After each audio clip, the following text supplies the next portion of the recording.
Coucou tout le monde!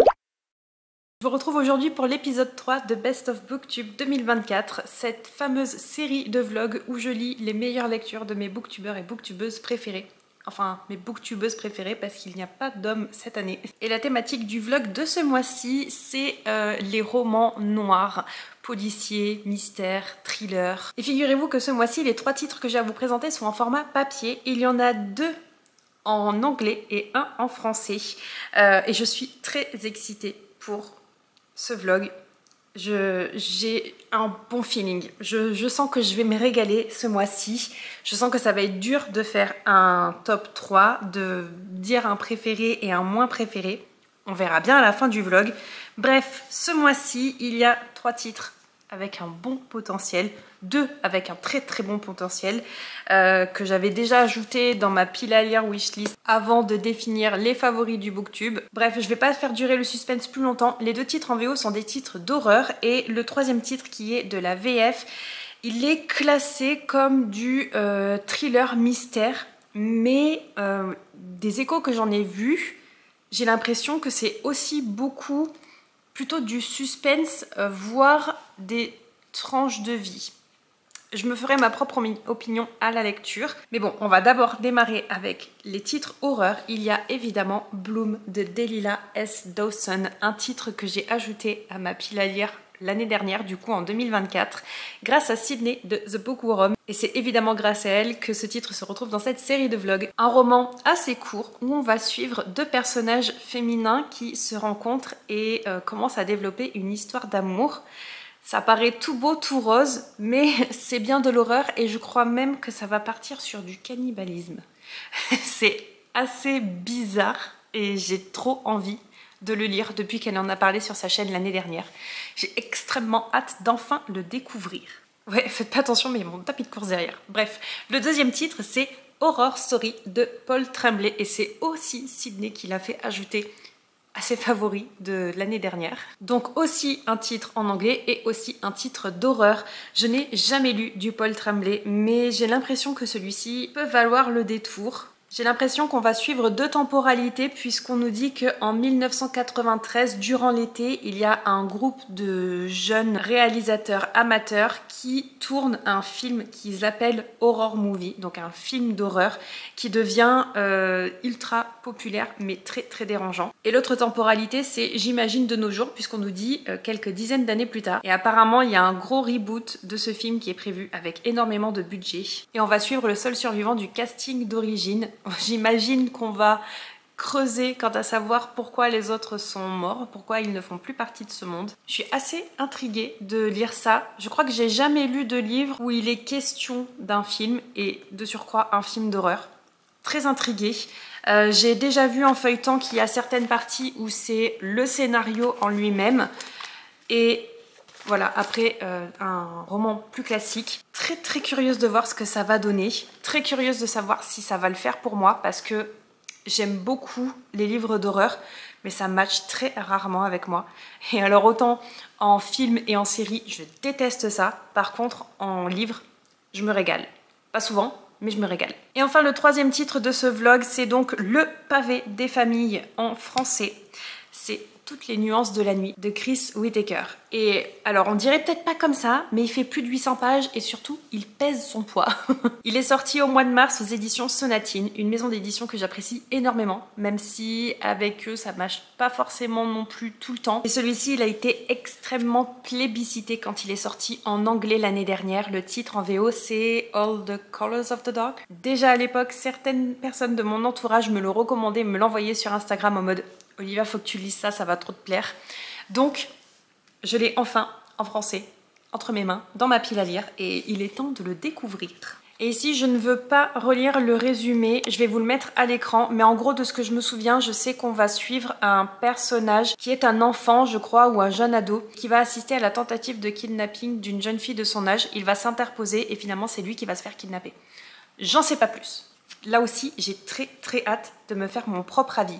Et celui-ci, il fait partie des favoris de Booktube. Il me semble que c'était Emily de la chaîne Books with Emily Fox qui l'avait ajouté à ses favoris de l'année 2024. Et très franchement, je pense qu'il a un gros potentiel pour être un coup de cœur de ma part. et aussi pour se retrouver dans la sélection du prix Babelio de 2025. Donc en plus je m'avance sur les potentiels titres qu'on va retrouver dans cette sélection. Bonus.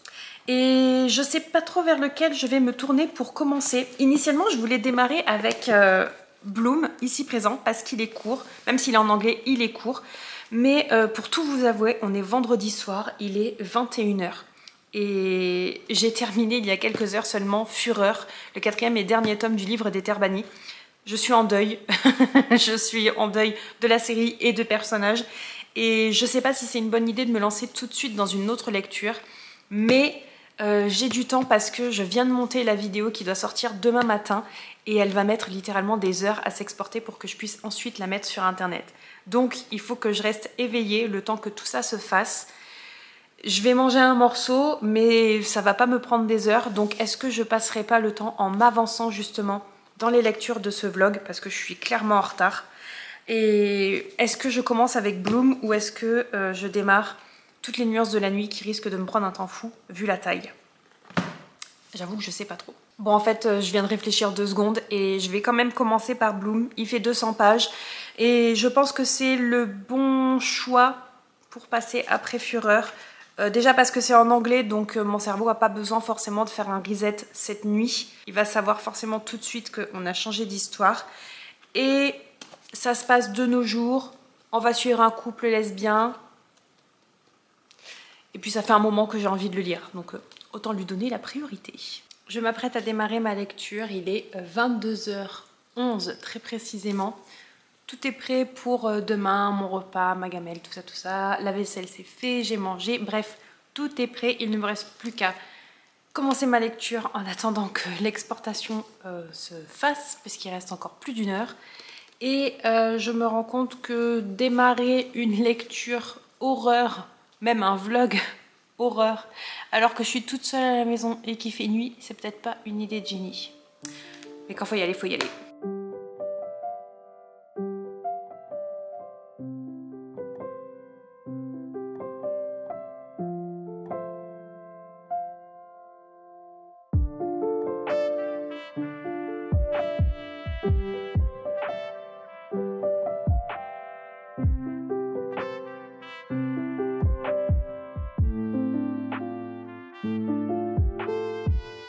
Coucou, je vous retrouve, on est quelques jours plus tard, on est le jeudi 10 avril et je viens vous voir parce que j'ai quelques petites choses à vous dire. La première c'est que j'ai terminé la première lecture de ce vlog et j'ai commencé la deuxième lecture, mais je vais vous en parler un tout petit peu plus tard parce que je voulais aussi vous faire un mini book haul de un livre, mais en gros j'ai un petit peu dérapé et j'ai acheté un livre qui est dans mon radar depuis plusieurs années maintenant, mais que j'aurais clairement pu emprunter à la médiathèque.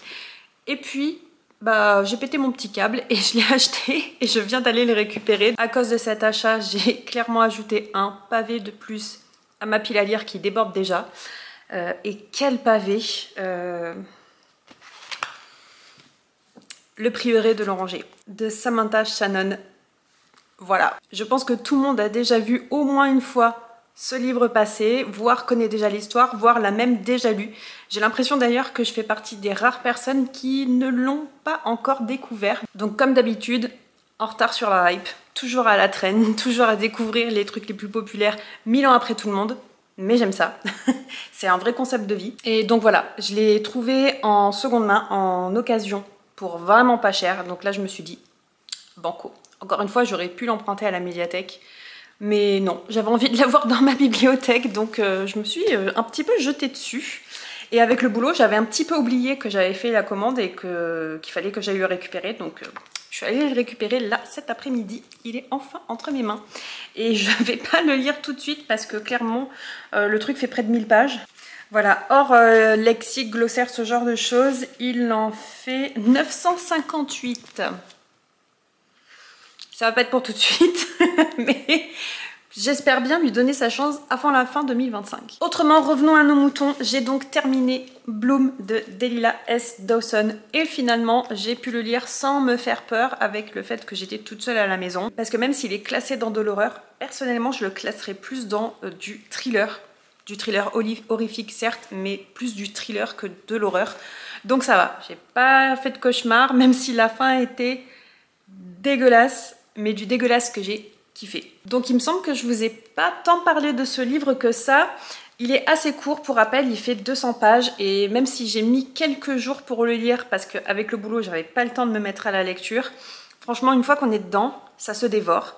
On suit notre personnage principal, Rosemary, qui préfère le surnom de Ro, qui est une prof assistante dans le lycée, je crois, de sa nouvelle ville. Elle vient de déménager après une rupture un petit peu compliquée, donc elle repart de zéro. Elle n'a pas de contact avec sa famille, elle n'a pas d'amis, en fait elle a rien. Elle est dans une ville où elle connaît personne, ça fait 6 mois qu'elle est installée et qu'elle connaît personne. Un beau jour, elle va aller se balader au marché fermier de sa nouvelle ville et elle va faire la rencontre de Ash qui tient un stand un petit peu particulier puisque c'est un peu une ode au cottagecore. C'est d'ailleurs vraiment une ambiance qu'on va retrouver dans ce livre que j'ai absolument adoré. Ash, elle ne vend que des cupcakes faits maison, de ses propres recettes.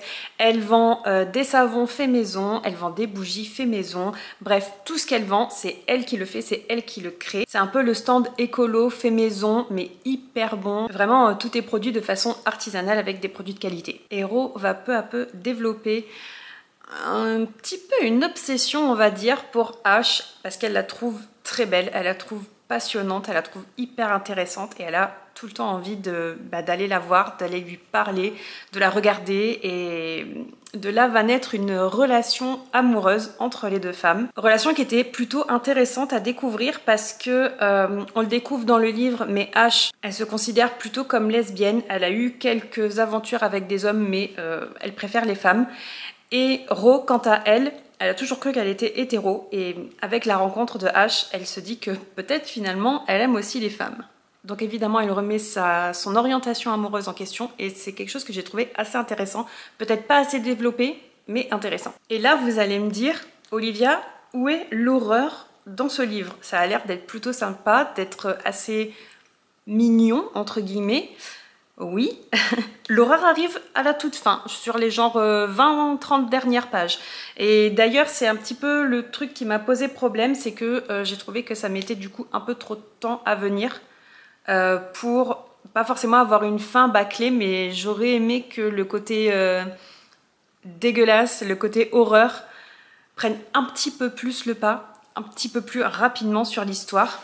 Mais en soi, c'était aussi très intéressant de le voir développer de cette façon-là parce que on était vraiment à fond dans cette ambiance cottagecore que je vous disais. Puisque au fil de l'évolution de la relation entre Ro et Ash, on va aller à la ferme de Ash et on va découvrir un petit peu son univers. Donc on va découvrir un peu sa serre, comment elle fait pousser ses plantes, ce genre de choses. Et c'était... Waouh, c'est vraiment le genre de choses que j'adore. C'est vraiment le genre de vie que j'aimerais vivre. J'étais jalouse de Ash jusqu'à ce que j'arrive à la fin, mais j'étais jalouse de ce personnage. C'est un roman que j'ai beaucoup aimé lire, que je suis très contente d'avoir enfin découvert, et très certainement un roman que je recommanderai plus d'une fois. Mais je crois que ce que j'ai le plus préféré dans ce livre, en dehors de cette ambiance cottage, qui d'ailleurs rend ce livre absolument parfait à lire au printemps et en été, ce que j'ai préféré le plus, c'est le fait finalement de ne pas trop savoir qui entre Rosemary ou Ash va nous faire amener ce plot twist horreur. Quel personnage va être à l'origine de tout ça? Parce que, alors c'est mon opinion, mais ça sera peut-être pas la vôtre à la lecture, j'ai l'impression que l'une comme l'autre, elles ont en fait chacune leur red flags, je trouve. Et du coup, au fil de ma lecture, je continue à me poser la question de... Est-ce que je vais pas avoir un plot twist où c'est le personnage que je suis qui est complètement barré et qui va faire basculer un petit peu cette intrigue? Je ne vous dirai pas si ça a été le cas ou pas parce que c'est vraiment intéressant à découvrir directement à la lecture. Mais c'est quelque chose que j'ai vachement aimé. C'est la première fois que je lisais du Delilah Dawson, mais c'est clairement pas la dernière. Il y a certains de ces titres qui ont été traduits en français et il y en a d'autres qui sont un petit peu dans la même veine que Bloom, des romans assez courts et horrifiques. Donc j'ai très envie de découvrir les autres titres qu'elle a pu écrire. Je pense que ma collection ne fait que commencer. Et comme j'ai fini Bloom, qui était une lecture en anglais en VO, j'ai préféré basculer sur Toutes les nuances de la nuit que je lis ici en français. Parce que pour rappel l'autre titre est en anglais aussi et je voulais avoir une coupure pour mon cerveau entre les différentes langues, donc c'est volontaire, j'ai fait une fois en anglais, une fois en français et je terminerai par de nouveau de l'anglais. Au moins, ça me permet d'être plus concentrée sur mes lectures. Pour celui-ci, je vais vous lire le résumé. On nous dit: jusqu'à ce jour de 1975, Montaclair était une petite communauté tranquille du Missouri. Aujourd'hui, les sirènes des voitures de police retentissent dans toute la ville. Dans un quartier paisible, les habitants sont interrogés. Tous doivent fournir des alibis. La raison? Le jeune Patch Macaulay a disparu. Dans la forêt voisine, on a retrouvé son t-shirt maculé de sang. Saint, une jeune fille au caractère bien affirmé, décide de faire tout ce qui est en son pouvoir pour découvrir ce qui est arrivé à son ami. Elle harcèle le shérif, mène sa propre enquête, cherche des pistes. Les jours passent, puis les semaines. L'affaire ne fait plus les gros titres des journaux et cependant, Saint s'obstine. Des mois plus tard, Patch Macaulay réapparaît. L'affaire est réglée? Non. Bien au contraire, il faudra des décennies pour élucider tous les mystères et faire la lumière sur ce qui s'est réellement passé durant sa disparition. J'en suis arrivée à la page 137. En fait, je viens de terminer la première partie. On voit pas mon marque-page, mais je suis juste ici. Donc j'ai lu la première partie ici, les 135 premières pages. Et sur cette première partie, on a déjà un petit peu tout ce qu'on vient de retrouver dans le résumé, à savoir que Patch a été kidnappé et il a été kidnappé parce qu'il s'est interposé sur une tentative de kidnapping d'une jeune fille, une jeune fille qui va à l'école avec lui. Donc il n'était pas réellement la cible de ce kidnapping, mais il s'est fait enlever quand même. Et on a suivi donc Saint, sa meilleure amie, qui a mené son enquête, qui a harcelé la police littéralement et qui est à l'origine de la réapparition de Patch, parce que là où je viens de terminer, du coup c'est pas un spoiler puisqu'on l'a dans le résumé, mais là où je me suis arrêtée, Patch a été retrouvé. J'ai bien aimé cette première partie, déjà parce que l'écriture en soi, je la trouve assez émouvante. J'ai été tout de suite attachée au personnage, alors qu'en plus on est en train de suivre des enfants, et moi les enfants, j'aime pas ça. Mais là, j'avoue que je me suis vachement attachée à la relation qu'ils ont entre eux. Ils ont chacun leur caractère bien trempé, mais que j'apprécie beaucoup. Et donc on a suivi très rapidement le kidnapping de Patch, l'enquête des policiers et l'enquête de Saint. Mais on a aussi des flashbacks de comment Saint et Patch se sont rencontrés, comment ils ont commencé à lier une amitié, et j'ai trouvé ça hyper touchant. Donc je suis assez intriguée pour continuer. Franchement, en plus, ça se lit vite, malgré le pavé que c'est, puisque pour rappel, il fait plus de 800 pages. Je pense que ça va se lire vite. Et je vous avoue qu'aujourd'hui et demain, je suis en repos. Il est 15h passées là déjà. J'ai bien envie de continuer à lire, mais j'ai des choses à faire. Peut-être que je vais lire au moins une 50aine de pages avant la fin de la journée. Une 50aine de pages en plus de ce que j'ai lu déjà ce matin. Si c'est plus, tant mieux. Laissez-moi voir la deuxième partie. Où est-ce qu'elle s'arrête? La deuxième partie fait 40 pages. Donc clairement, je peux lire déjà la deuxième partie. Et peut-être commencer la troisième partie qui, elle, fera 100 pages. Il y a peu de chances que je lise les deux parties d'un coup, que je lise 140 pages avant ce soir. J'aimerais bien, mais bon, encore une fois, j'ai des choses de prévues et j'aurai très certainement pas le temps. Mais j'avoue que pour le coup, ça m'intrigue beaucoup, puisque finalement, j'avais l'impression qu'on allait avoir l'enquête, la disparition qui allait prendre beaucoup plus de place dans le récit. Et on a retrouvé Patch à la fin de la première partie. Donc, qu'est-ce qui va se passer sur les presque 700 pages qui restent, les plus de 600 pages en tout cas qui restent? Ça m'intrigue beaucoup, j'ai envie d'en savoir plus. Mais en attendant, le devoir m'appelle. Je pense que je vais faire un peu de jardinage. Il faudrait que je fasse un peu de cuisine aussi pour avancer, commencer à préparer mes repas pour la semaine. Et il faut aussi que je tourne la vidéo qui est déjà sortie pour vous, mais que du coup j'ai pas encore tourné, ni monté, ni quoi que ce soit, alors qu'elle sort dans 2 jours. Donc, on va s'y mettre.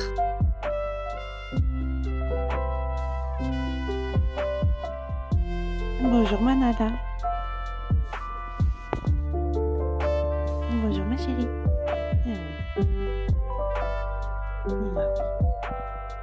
Il est temps que je vous retrouve pour un nouvel update parce qu'on est le 17 avril et il y a pas mal de choses à vous dire. Je vais commencer par un petit contexte pour ceux et celles qui ne le savaient pas encore. Je travaille à la réception d'un camping, donc je fais la saison printemps, été jusqu'à environ fin septembre. À la réception du camping, beaucoup de travail, beaucoup de stress, beaucoup de choses à gérer. Et même si c'est que le début de la saison, qu'on n'est que en avril, il se passe déjà pas mal de choses et on a déjà des clients assez demandeurs et assez compliqués à gérer. Et ça a été le cas hier. Malheureusement pour moi, le mercredi, en ce moment, je suis seule à la réception. Donc je croule sous le travail. Et je savais d'avance que ce client allait me poser problème parce que je l'avais déjà eu au téléphone. Et voilà, ça avait déjà commencé avant qu'il arrive. Bref, il est arrivé hier. Et donc je savais que ça allait être compliqué à gérer. Et j'avais déjà prévu dans ma tête qu'à la fermeture de la réception à 18 h, après ma journée de travail, j'allais filer à la piscine pour assister à mon cours d'aquagym, me défouler vraiment et pouvoir aborder mon week-end de façon sereine. Ça n'a pas été le cas parce que ce fameux client qui a posé problème a été entre autres la raison pour laquelle je n'ai pu fermer ma réception que 45 minutes plus tard. Et en fait, je suis partie du camping quasiment 1 heure après la fin normale de mon shift. Donc, j'ai loupé mon cours d'aquagym. Je suis rentrée à la maison et évidemment, il y avait eu une coupure d'électricité depuis le matin même. Donc, je suis arrivée chez moi, je pouvais pas rentrer chez moi. Le portail était fermé, il fonctionne avec l'électricité et comme le courant avait sauté, pas d'électricité, pas de portail qui s'ouvre. Voilà, ça a été la galère toute la journée. Donc, je suis arrivée chez moi, il était 20 h passées et j'en avais ras-le-bol. Mais le seul point positif de la journée d'hier, c'est que j'ai terminé Toutes les nuances de la nuit de Chris Whittaker. Et malheureusement pour moi, je suis encore à contre-courant de la plupart des gens qui ont apprécié ce livre parce que je me suis fait chier. Ça a été 700 pages d'ennui. Et si je dis 700 pages, c'est parce que la première partie dont je vous avais parlé, il me semble, dans le clip précédent, ça avait été une agréable surprise. J'avais aimé le style d'écriture, j'avais aimé ce qu'on abordait, le kidnapping de Patch, comment ça s'était passé et sa fameuse libération. Et il me semble bien que je vous avais dit que je me demandais ce qui allait se passer sur les plus de 600-700 pages qui restaient, puisque pour rappel, il fait un petit peu plus de 800 pages. Et alors je dois vous avouer que ça aurait pu être intéressant, mais je me suis ennuyée. Il y a des passages qui étaient extrêmement confus pour moi et franchement, arrivé à la fin du livre, je me pose toujours la question du pourquoi, du comment. Il y a certaines relations entre les personnages que j'ai toujours pas vraiment saisies. Alors est-ce que c'est parce que c'est moi qui comprends pas ou est-ce que ça a été mal expliqué ou est-ce que c'est une forme ironique? J'en sais rien, j'ai toujours pas compris.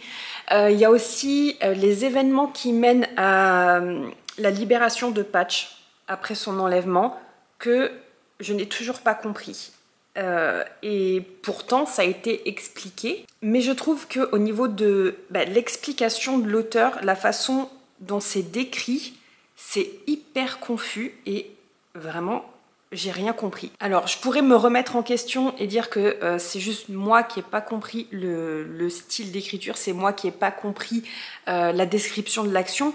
Mais comment c'est possible que je ne comprenne pas juste la libération d'un enfant ici dans un monde réalistique, puisque ça se passe vraiment dans notre monde à nous, hein. Il n'y a vraiment pas d'éléments de fantaisie, de magie ou de quoi que ce soit.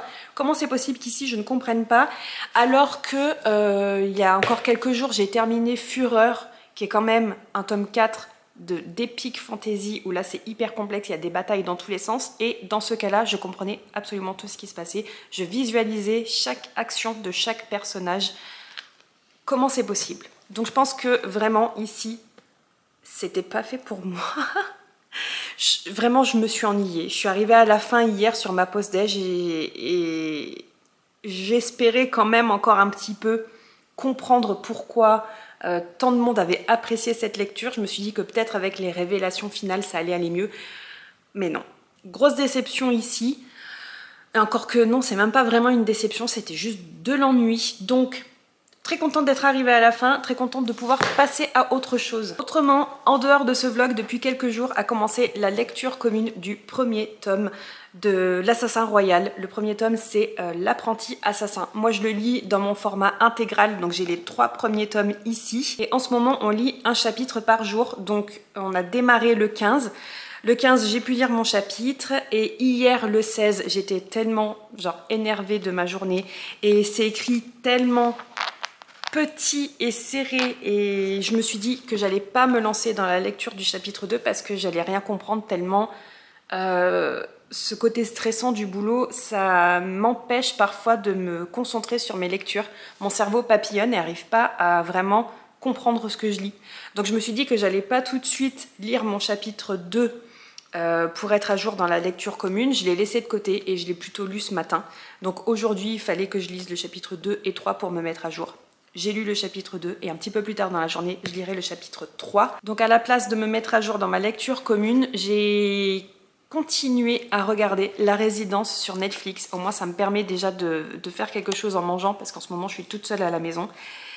Ça me permet de me détendre et j'aime trop. C'est très drôle et c'est très prenant. J'adore les personnages qui sont hauts en couleur. C'est très inspiré, ça fait très penser à Couteau tiré et The Glass Onion qui étaient déjà sur Netflix, qui sont sortis il y a un petit moment déjà. C'en est très inspiré d'ailleurs, il y a quand même des gros clins d'œil. Il y a au moins 2 clins d'œil que j'ai repérés qui sont vraiment gros comme une maison parce qu'à un moment il y a un personnage qui parle du film À couteau tiré et qui nomme directement le personnage principal qui est Benoît Blanc. Et il y a un épisode, alors je crois que c'était le 3e épisode qui s'intitule À couteau tiré tout simplement. Donc voilà, j'adore l'ambiance, j'adore les vibes et ça me permet de me détendre et d'oublier ma journée. Mais malgré les 2 épisodes que j'ai regardés hier et malgré la fatigue, j'ai pas pu m'endormir. Donc j'ai commencé la 3e lecture de ce vlog qui est Horror Story et qui est donc là une lecture en anglais. J'ai uniquement lu le 1er chapitre parce que je commençais à piquer du nez malheureusement. Et je ne peux pas vous en dire grand chose parce que le 1er chapitre fait littéralement 5 pages. Donc je peux absolument rien vous en dire, mais sachez que je l'ai commencé. Et pour terminer dans les petites choses que j'ai encore à vous dire, j'avais oublié de vous dire la dernière fois, la semaine dernière, que j'avais reçu mon premier livre en partenariat avec une maison d'édition, puisque si vous ne le savez pas encore, je suis depuis peu partenaire de ActuSF et j'ai reçu dans le cadre de ce partenariat La Rose et le Serpent. C'est écrit par Julie Hels et c'est un gros pavé des familles mais qui en réalité fait un petit peu plus de 600 pages. 662 pages. Ça va, ça se fait. Et c'est de l'epic fantasy en one shot. Donc il y a un seul tome, c'est celui-ci. Et je trouve qu'il n'y a vraiment pas assez de fantasy en tome unique. Donc, on apprécie. Il est sorti le 11 avril et je l'ai reçu vraiment genre 2 ou 3 jours avant sa sortie. Donc j'ai pas encore pu le lire malheureusement. J'ai très hâte de m'y mettre. Je pense que je vais attendre d'être un petit peu plus avancée dans l'apprenti assassin ici avant de démarrer la lecture de celui-ci parce que j'ai peur de mélanger les pinceaux entre les 2 univers.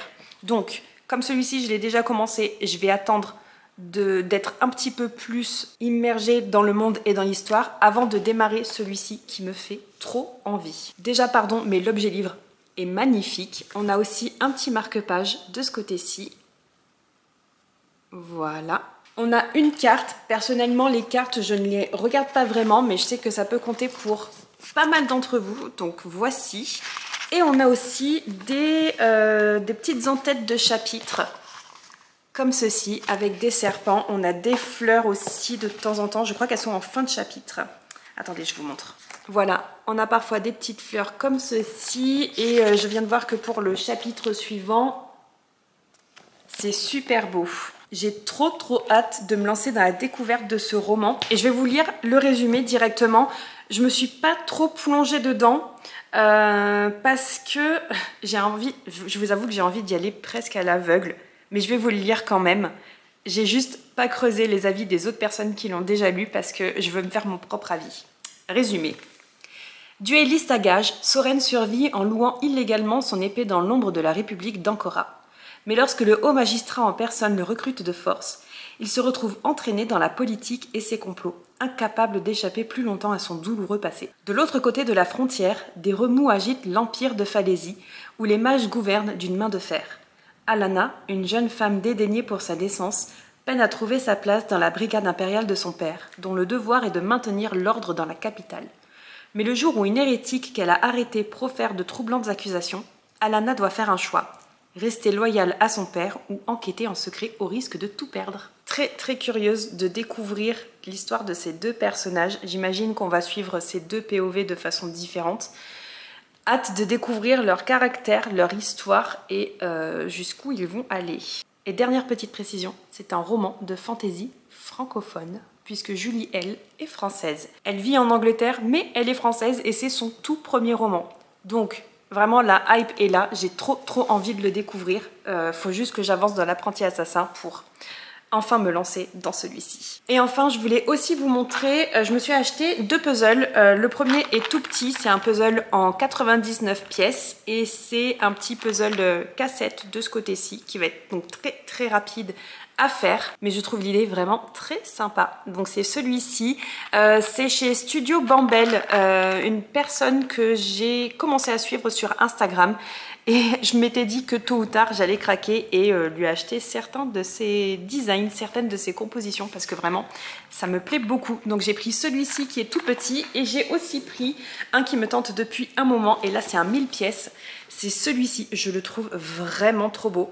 Et j'avais envie d'un puzzle avec un petit côté printemps, relax et celui-ci je pense qu'il est parfait. Et je me demande si je vais pas commencer à le faire aujourd'hui, demain, ce week-end, avant la fin de cette vidéo peut-être. Voilà, je le trouve trop beau. Et ici aussi, Cocorico, marque française, marque indépendante parce que c'est une seule personne qui s'occupe de gérer tout ça. Franchement, chapeau. Je vous mettrai le lien dans la barre de description si vous souhaitez aller voir. Elle a aussi d'autres designs qui sont très sympas. Et j'ai déjà repéré celui que je veux faire pour cet été. Et dans mon colis, il y avait aussi une petite carte avec une illustration comme ceci, et je crois me souvenir que c'est aussi l'illustration d'un puzzle qu'elle a créé. Donc si cette illustration vous plaît, sachez qu'elle est très certainement disponible en puzzle. Voilà, avec tout ça, je pense que le chauffage a pu chauffer la salle de bain et que je vais pouvoir enfin aller me laver parce que oui, je suis en tenue de sport, je viens de terminer ma séance de sport et je m'étais dit que j'allais vous faire l'update avant d'aller me laver. Bref, c'est parti, on continue la journée et je vais continuer ma lecture de Horror Story avant de vous faire un petit update.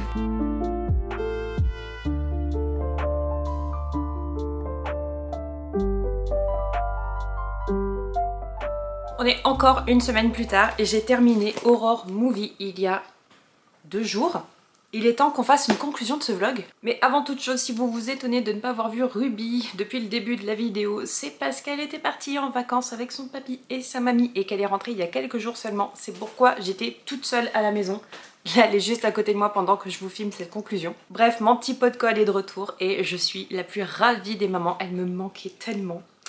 Mes parents m'envoyaient des photos et des vidéos quasiment tous les jours. Et malgré ça, elle m'a terriblement manqué. Donc vous imaginez un petit peu les retrouvailles. Elle m'a sauté dessus, elle m'a léché de partout. Bref, Ruby is back et je suis la plus heureuse. Et comme je vous le disais, j'ai terminé il y a quelques jours Horror Movie. Je m'excuse parce que tout le long de la vidéo, je vous disais Horror Story, mais c'est évidemment Horror Movie.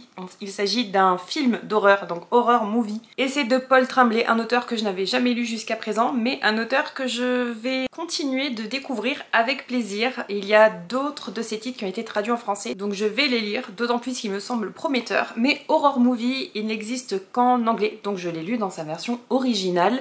Et si je ne vous ai pas pris depuis le début de la lecture de ce roman, c'est parce que pendant une bonne grosse partie, pendant un petit peu plus de la moitié je dirais, j'étais complètement happée. Ça a été une lecture addictive, j'arrivais pas à le lâcher.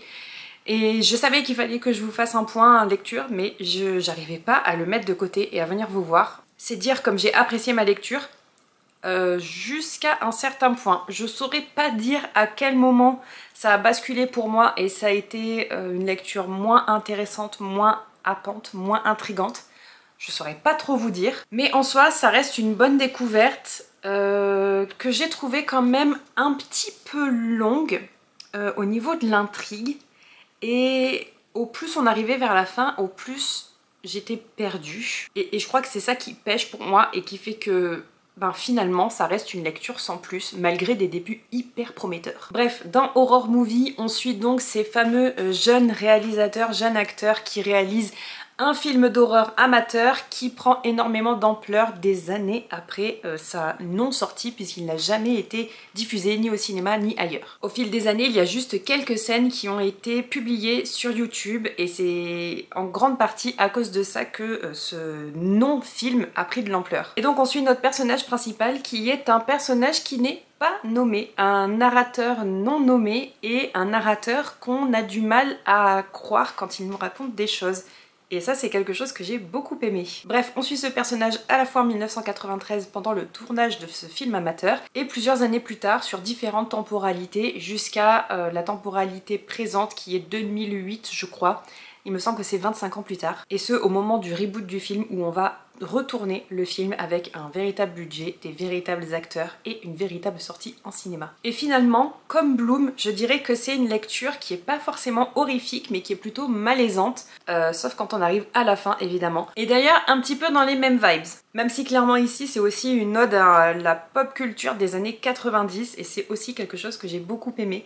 Mais vraiment comme je vous disais, le côté narrateur qu'on ne sait pas si on peut croire ou pas, c'est je pense l'aspect du livre que j'ai le plus aimé. Et on s'en rend compte assez rapidement puisque très souvent il nous énonce des faits et dans la même phrase il nous dit c'est pas vraiment un mensonge mais c'est pas vraiment la vérité non plus. Et donc forcément on commence à se dire que finalement c'est peut-être pas quelqu'un qu'on peut croire tout le temps. Et ça va se vérifier au fil des pages. En bref, je dirais que c'est quand même un roman que j'ai apprécié mais du coup pour mon classement, je pense qu'il arriverait en deuxième. En numéro 3, on aurait Toutes les nuances de la nuit de Chris Whittaker parce que il m'a laissé sur le côté après la première partie et j'ai jamais raccroché le train. En deuxième partie, Horror Story et en première partie, Bloom parce que j'ai adoré l'ambiance, j'ai adoré les personnages, j'en voulais plus. Très déçue de ne pas avoir apprécié Toutes les nuances de la nuit alors qu'on en entendait parler partout. Donc malheureusement pas de point pour Emily de la chaîne Books with Emily Fox parce que ça n'a pas matché. Et pour les deux autres, c'était la chaîne de Sydney de Sid Bookworm. Donc, un point pour Bloom et 0 point pour Horror Story, malheureusement. Mais je suis très contente d'avoir découvert celui-ci et je suis contente quand même d'avoir donné leur chance à ces deux-là, même si ça n'a pas été incroyable non plus. Et comme j'ai plus beaucoup de batterie, on va s'arrêter là. N'hésitez pas à me dire ce que vous en pensez dans les commentaires. Vous pouvez aussi tout simplement me laisser un emoji en rapport avec l'horreur, avec le sang, ce genre de choses pour marquer votre passage ici. Quant à nous, on se retrouve la semaine prochaine pour une nouvelle vidéo et dans quelques jours seulement pour l'annonce du nouveau thème du Music and Books Challenge. Je vous dis à bientôt, bye bye!